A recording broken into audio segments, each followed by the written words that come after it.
बदली कुठेही हो, खुर्ची कोणतीही असो, पण माणूस जर तुकाराम मुंढे असेल तर कायद्याचा बडगा हा ठरलेलाच असतो. भ्रष्टाचाराला आणि नियमबाह्य कामांना आपल्या कडक शिस्तीनं वठणीवर आणणारे धडाकेबाज IAS ऑफिसर तुकाराम मुंढे पुन्हा एकदा ऍक्शन मोडमध्ये आले.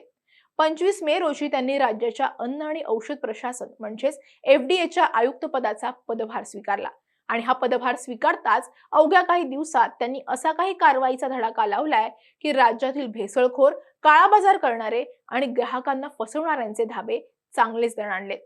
तुकाराम मुंढे यांनी पदभार स्वीकारला त्यानंतर अवघ्या आठवड्याभरात त्यांनी भेसळखोर आणि प्रतिबंधित गुटखा विक्रेत्यांना सळो की पळो करून सोडलंय. जनतेच्या आरोग्याशी खेळ खपवून घेतला जाणार नाही, तातडीनं धाडी टाका, असा तुकाराम मुंढे यांनी आदेश देताच त्यांच्या टीमनं धाडसत्र सुरू केलं. पहिल्या 3 दिवसातच धडक मोहिमेदरम्यान राज्यभरातून एकूण 53 आस्थापनांवर छापे टाकण्यात आले. 33 भेसळखोर आणि गुटखा विक्रेत्यांना थेट अटक केली. 20,57,296 रुपयांचा बेकायदेशीर मुद्देमालही जप्त करण्यात आला. तुकाराम मुंढेंच्या या धडाकेबाज कारवाईची चर्चा असतानाच आता त्यांच्या रडारवर आलेत ते म्हणजे मोठे ब्रँड्स आणि सेलिब्रिटी. तसंच आंबे कृत्रिमरित्या पिकवणारे आणि अवैध गुटखा विक्रेत्यांवरही त्यांची नजर रोखली गेली आहे. तुकाराम मुंढेंच्या आदेशानंतर कशी धडक कारवाई सुरू झाली आहे तेच या व्हिडिओतून आपण समजून घेऊयात. नमस्कार, मी कोमल आचरेकर आणि तुम्ही पाहत आहात महाराष्ट्र टाइम्स ऑनलाईन. या व्हिडिओला सुरुवात करण्यापूर्वी महत्त्वाची आठवण, महाराष्ट्र टाइम्सचं YouTube चॅनल तुम्ही अजूनही सबस्क्राईब केलं नसेल तर ते लगेच करा. तुकाराम मुंढे यांच्या रडारवर आलेत ते म्हणजे मोठे ब्रँड्स, जे आयुर्वेदिक आणि नैसर्गिक असण्याच्या नावाखाली ग्राहकांची दिशाभूल करतात. यामध्ये पतंजली समूहाच्या काही उत्पादनांवर आणि त्यांच्या दिशाभूल करणाऱ्या जाहिरातींवर FDAनं कडक पावलं उचलली आहेत. थेट बाबा रामदेव यांच्या पतंजली आयुर्वेद उद्योग समूहाच्या दिव्य फार्मसीच्या औषधावर कारवाई करण्यात आली आहे. त्यांनी या दिव्य फार्मसीच्या तब्बल 73,25,000 रुपयांच्या फसव्या जाहिराती करून विकला जाणारा औषधांचा साठा जप्त केलाय. पतंजलीच्या या दिव्य फार्मसीच्या औषधांची जाहिरात ही अत्यंत आक्रमकपणे आणि 100% उपचाराची हमी देणाऱ्या अशा उल्लेख असलेल्या असतात. यातील बऱ्याच जाहिरातींमधून दिशाभूल आणि ग्राहकांची फसवणूक होत असल्याचं दिसून येत आहे. कारण या जाहिरातींमध्ये चमत्कारिक उपचार वगैरे सारखे शब्द सुद्धा वापरल्याचं आढळतं. या आयुर्वेदिक औषधांची जाहिरात करताना अत्यंत गंभीर स्वरूपाचे आजार जसे की कॅन्सर असेल किंवा मग डायबिटीस असेल हे हमखास उपचार असल्याचा दावा केला जातो. त्याचबरोबर कुठल्याही प्रकारचा वैज्ञानिक आधार नसलेले चमत्कारिकरित्या बरं करण्याचे दावे सुद्धा केले जातात. त्यामुळेच आता हे जे पतंजलीची औषध आहेत ती निशाणावर आली आहेत. या पतंजलीच्या औषधांवर कारवाईनंतर FDAनं देखील हे स्पष्ट केले की औषधं आणि सौंदर्य प्रसाधन कायदा 1940चं उल्लंघन करणाऱ्या यापुढे थेट कोर्टासमोर हजर करून योग्य ती कारवाई केली जाणार आहे. आम्ही जे सांगतो तेच 100% खरं अशा थाटात आजार बरे करण्याचे खोटे दावे करणाऱ्या आणि उत्पादनांची तपासणी मुंडे यांच्या मार्गदर्शनाखाली आता सुरू करण्यात आली आहे. आयुर्वेदिक औषधांच्या नावाखाली लोकांच्या आरोग्याशी खेळणाऱ्या कोणत्याही घटकाला सोडणार नाही असा स्पष्ट इशाराच या माध्यमातून देण्यात आलाय. पतंजलीच्या काही उत्पादनांच्या जाहिरातीवर बंदी घालण्यापासून ते त्यांच्या मानांकनांची काटेकोर तपासणी करण्याचे आदेश सुद्धा सर्व विभागातील अन्न सुरक्षा अधिकाऱ्यांना दिले गेलेत. ब्रँड कितीही मोठा असो, कायद्यापेक्षा आणि जनतेच्या आरोग्यापेक्षा मोठा नाही हे मुंडेंनी आपल्या पहिल्याच कृतीतून दाखवून दिले. या कारवाईनंतर आता मुंडे यांनी ग्राहकांची दिशाभूल करणाऱ्या जाहिरातींविरोधात सुद्धा आपला मोर्चा वळवलाय.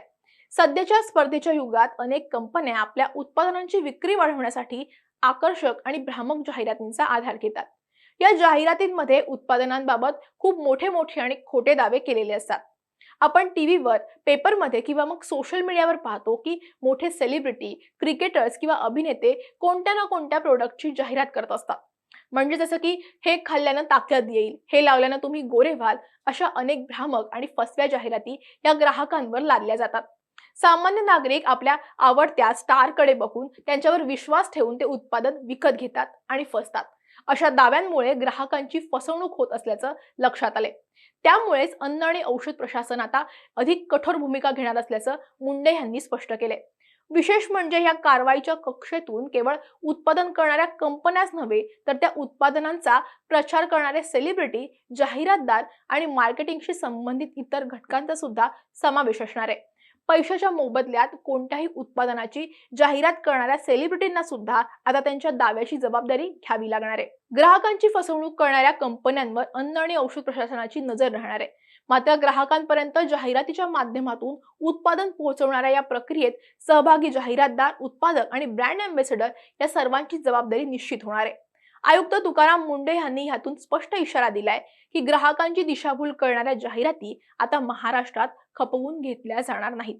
विशेष म्हणजे यामध्ये केवळ उत्पादन बनवणारी कंपनीच नाही, तर त्या जाहिरातीत चमकणारे आणि पैशांसाठी चुकीच्या गोष्टीचं प्रमोशन करणारे मोठे सेलिब्रिटी आणि ब्रँड अँबॅसेडर यांच्यावरही आता थेट कारवाई केली जाणार आहे.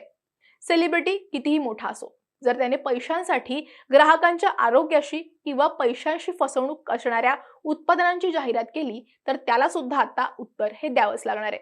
त्यामुळे जाहिरातदार, उत्पादक आणि सेलिब्रिटी या सर्वांची जबाबदारी आता निश्चित केली जाणार आहे. यासोबतच ठाणे जिल्ह्यात 30 आणि 31 मे रोजी अन्न सुरक्षा अधिकाऱ्यांनी एक मोठी मोहीम राबवली. नवी मुंबईतील एपीएमसी मार्केटसह विविध भागात धाडी टाकण्यात आल्या. या कारवाईमध्ये कृत्रिम पद्धतीनं पिकवण्यात आलेल्या आंब्यांचा मोठा साठा जप्त करण्यात आलाय. कारण उन्हाळ्याचा सध्या सीझन आहे, म्हणजे उन्हाळ्याचा सीझन म्हणजेच आंब्याचा सीझन. पण याच काळात सर्वसामान्यांच्या आवडीचं फळ लवकर पिकवण्यासाठी आणि ते चकचकीत दिसण्यासाठी सर्रासपणे रसायनांचा वापर केला जातोय. एफडीच्या तपासात काही व्यापारी आंबे पिकवण्यासाठी नियमबाह्य पद्धतीनं इथिलीन सदृश्य स्प्रेचा थेट वापर करत असल्याचं उघड झालंय. फळांवर थेट इथिलीन स्प्रे मारण्यास बंदी आहे. फळ पिकवण्यासाठी इथिलीन गॅस चेंबरचा वापर करणं बंधनकारक आहे.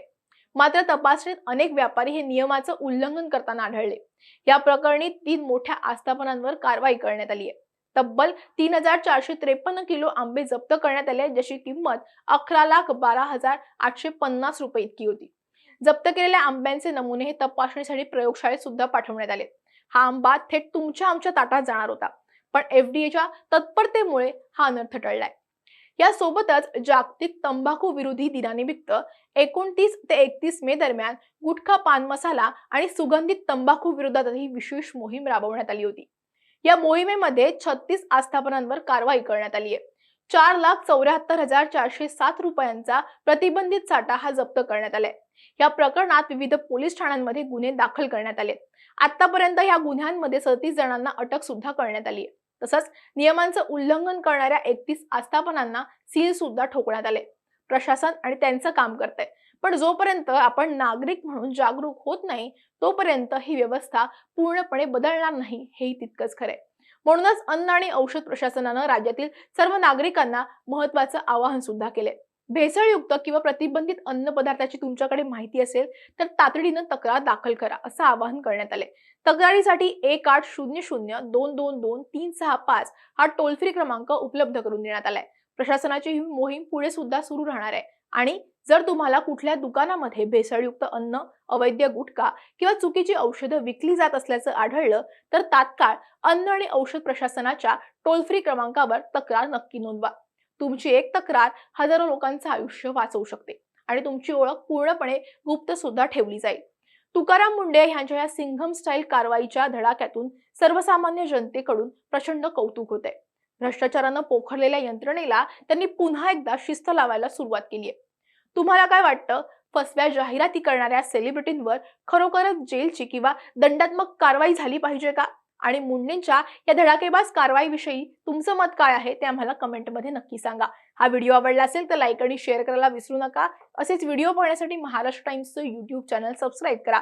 आम्हाला इन्स्टा, फेसबुकवरती फॉलो करा आणि हा व्हिडिओ तुम्ही शेवटपर्यंत पाहिलात त्यासाठी धन्यवाद.